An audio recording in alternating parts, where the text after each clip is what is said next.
Moikka! Me ollaan Marika ja Petri. Mukana meidän seikkailuissa kulkee kultainen noutaja Maisa. Me reisataan meidän matkailuautolla Suomessa ja Euroopassa. Tervetuloa mukaan meidän seikkailuihin. Nyt saavuttiin tänne Raumalle. Tultiin tähän Rauman huvivenesatamaan. Täällä nyt on vähän pikkusen tuommoista remonttia tekeillä, mutta katsotaan nyt sitten, että jäädäänkö me tähän yöksi vai keksitäänkö me joku toinen paikka. Täällä on aika isot nämä parkkialueet kyllä. Tuossa on ilmeisesti joku uimaranta tuossa vieressä. Käydään se katsoa kohta, kun tuosta vähän lähdetään Maisaa käyttämään. Meinattiin tästä, että lähdetään fillareilla tuonne Rauman vanhaan kaupunkiin vähän katsomaan, että miltä siellä näyttää. Tosin nyt aika kylmä keli tänään, että siellä on varmaan jossain tässä, olisiko siinä ehkä pari astetta lämmintä, mutta tuuli on aika kovan ja kohtuu viileen. Mutta lähdetään vähän kohta katselemaan, millä tuolla näyttää.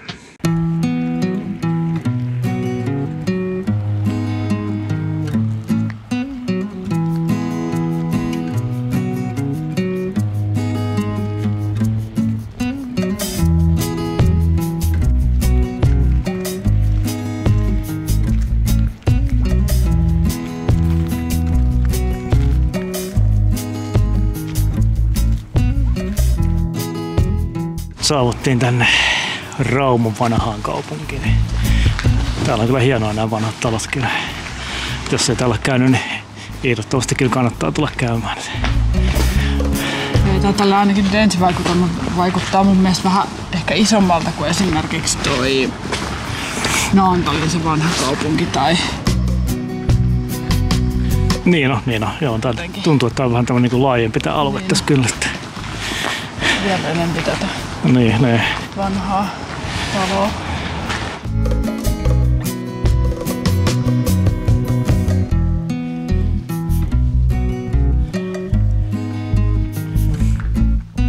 Ja kesäkautenahan tää herää tietysti vielä enemmän henkiin tää koko kaupunki.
Se olisi niinku iltaruokakokkaukset täällä menossa.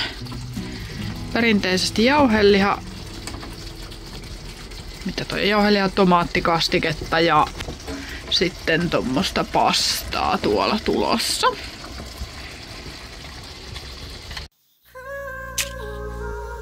Nyt olisi sitten iltaruoka syöty ja lähdettiin tässä käyttää Maisaa lenkille. Kello on 7.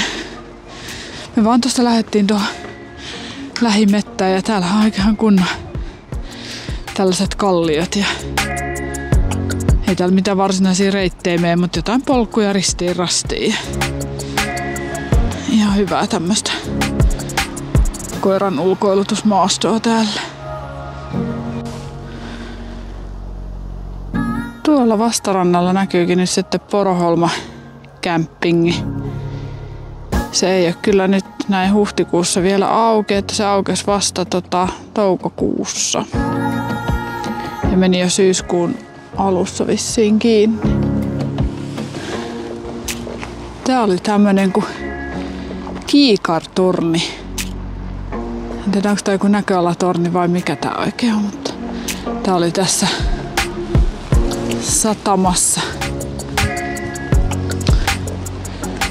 missä me nyt ekaksi oltiin tuossa parkkipaikalla, mutta me siirryttiin tästä tonne vähän matkan päähän toiselle parkkikselle, kun tosta tuuli niin kauheasti, niin sinne ei tuule niin paljon, jos on vähän puitten suojassa, niin ehkä saadaan nukuttua paremmin, kun eikä ole niin kauhea tuulenvire.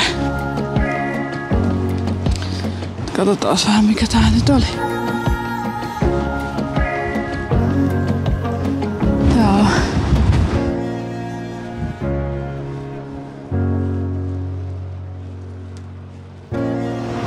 tällainen.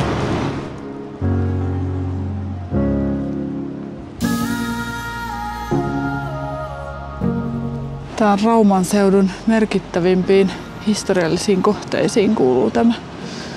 Ja Raumahan, toi vanha kaupunki, kuuluu tuohon Unescon maailmanperintökohteeseen.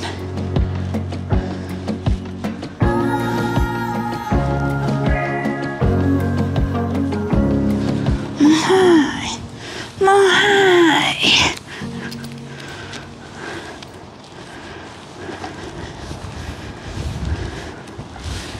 Ihan hienot maisemat.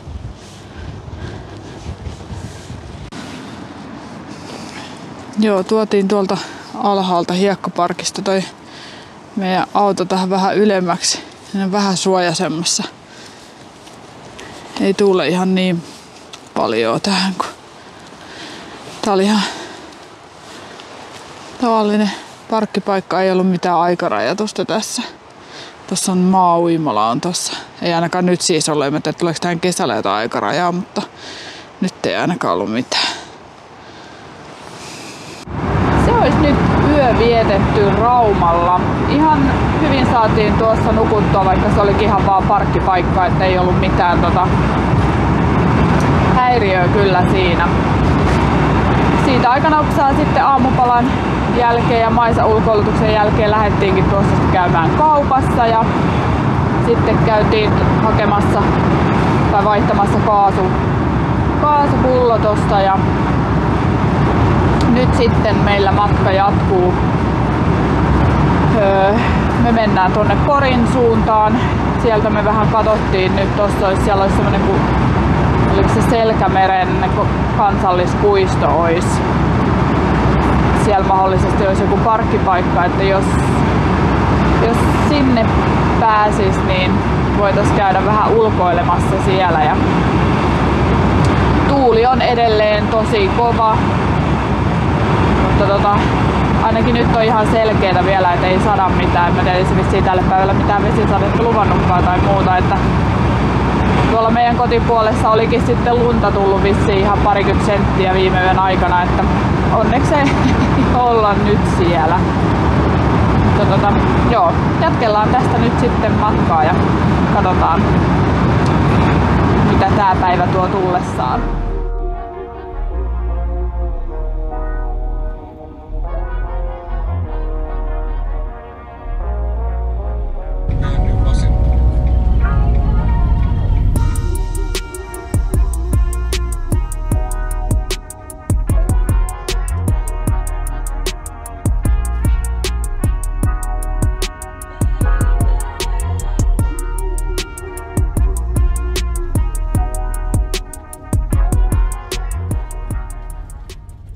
Saavuttiin tänne Selkämeren kansallispuistoon.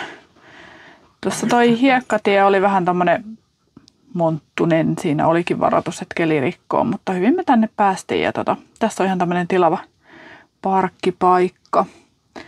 Tuosta ilmeisesti tässä näkyy nyt vähän parkkipaikkaa. Ja tuolta näyttäisi, että lähtisi sitten Yyterin lietteiden noi reitit. Eikö se niin ollut? Joo. Ja siellä oli vissiin jotain pari lintutorniikin tai jotain. Niin katsotaan, me varmaan lähdetään jossain vaiheessa tässä nyt vähän käppäilemään tänne. Kivasti rupesi aurinkokin paistaa. Joo, eli tässä oli joku tämmönen yksi lähtöpaikka. Tässä oli joku langoura. Katsotaan nyt vähän, että tässä ei oikein ole mitään nyt opasteita noista reiteistä. Tuossa oli tonne toiseen suuntaan, niin sieltä pääsi sitten tonne luki noin Yyterin lietteet. Nyt käydään nyt katsomassa ensiksi tää, mihin tää menee, vai meneekö tää mihinkään. Ja pääseekö täältä johonkin sitten. Jotain lintutorneja siellä ainakin vissiin piti olla. On tuossa 100 metrin päässä ja 500 metrin päässä jotain lintutorneja.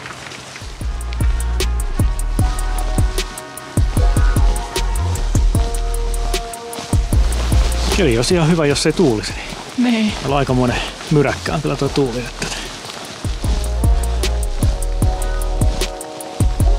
Tää tulikin tämmöiselle lintutornille nähtävästi.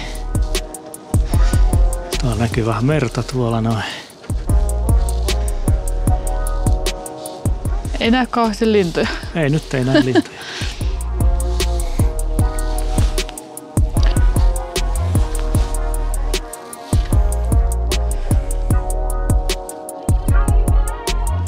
Onko tässä jotain näitä, kun tässä on tolleen pisteytetty nää?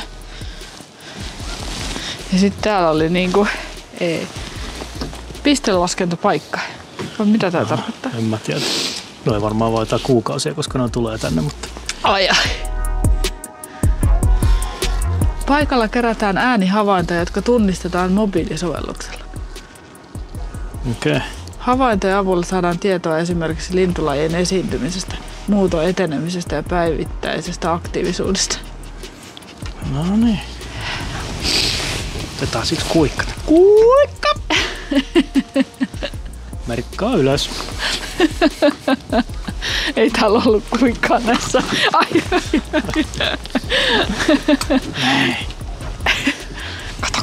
Katoksa, näkyykö siellä sorssia? Näkyykö siellä sorssia? Onko siellä sorssia? Onko? Ei oo. Nyt tänne toiseen suuntaan, niin täältä lähtee nyt sitten tonne Yyterin lietteille on näköjään 1,7 ja näin.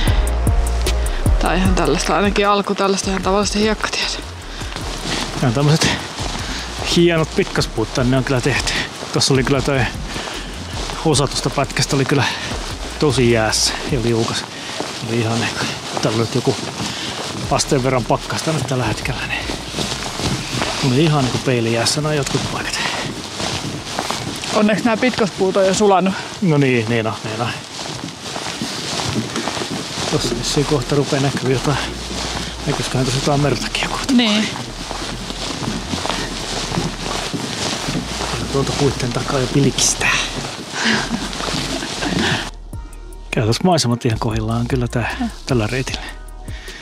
Tuolla näkyy vähän merta, ei nyt ihan tähän kameraan näy kyllä, mutta vähän tuosta tuolla vaahtopäitä. näkyy vaahtopäitä, niin näkyykin muuta. Sen verran tuulee täällä kyllä. Onkohan tuolla pitkällä jotkut kans näköala tai tällaiset lintutornit tuolla? Joo. Täytyy lähteä sinne vähän käymään. Niin. Tuppa Maisa katsomaan tästä. Nämä oli nämä lietteet ja... Hyppäsi. Nas. Sinä oot sinne metään.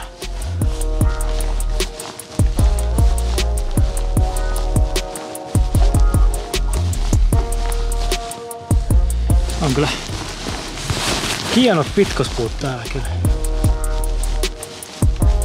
Tää oli samalla pyöräilyreitti kanssa tää. Että tässä pääs vaikka pyörälläkin polkea tänne reitin. Tuossa pari tulikin itse asiassa sähköpyörällä tuossa vastaakin. Maisaa vähän jännittää, kun tää narisee tää pitkospuut tässä. Meinaa vähän jännittääkö nyt. Ei voi lähteä paljon eteenpäin kävelee. Niin. Pitää tässä vierellä kävellä. Tässä oli tämmönen Sannannokka.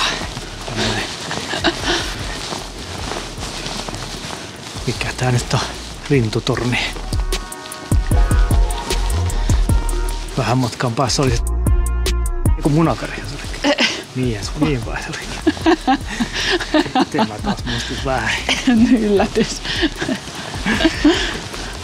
Mä olisin katsoa, mitä tää on taas tämmönen samannäköinen. Täällä ei näe mihinkään. Tuolla vähän näkyy vaahtopäitä. Joo. Siellä on meri ihan auki. Meri auki, joo.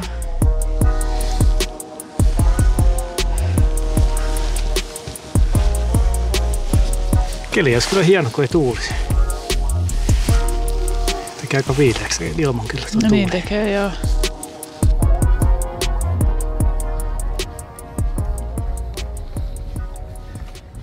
Oltais käyty vähän tuolla. Mikä tuo nyt oli Yyterin lietteillä Niin, kävelemässä ja kattelemassa. Oli ihan kyllä hienon näköistä maisemaa. Oli.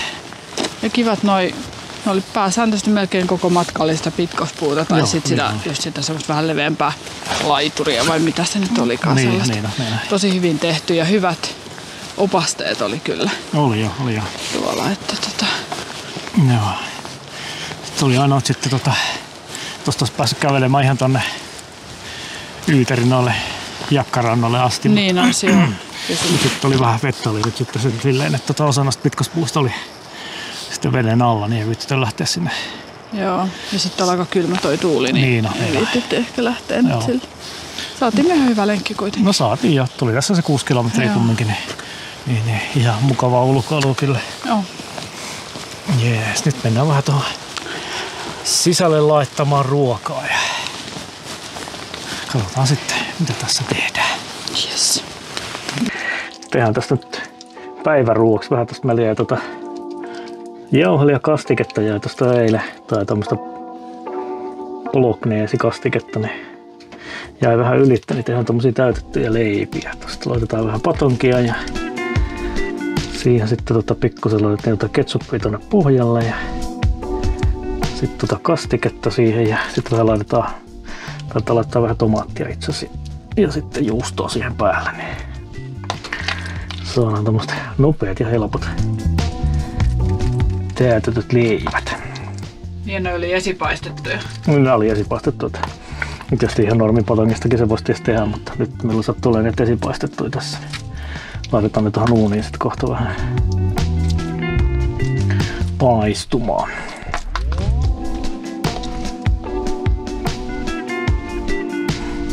Laitetaan vähän sinne vielä basillikkaa, kun sitä tuossa sattuu olemaan, jos on tässä vähän sinne hyvää makua.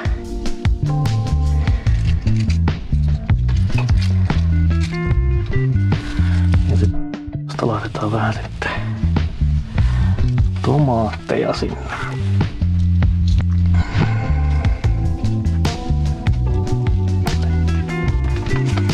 Ja sitten laitetaan vähän juustoa siihen päälle vielä.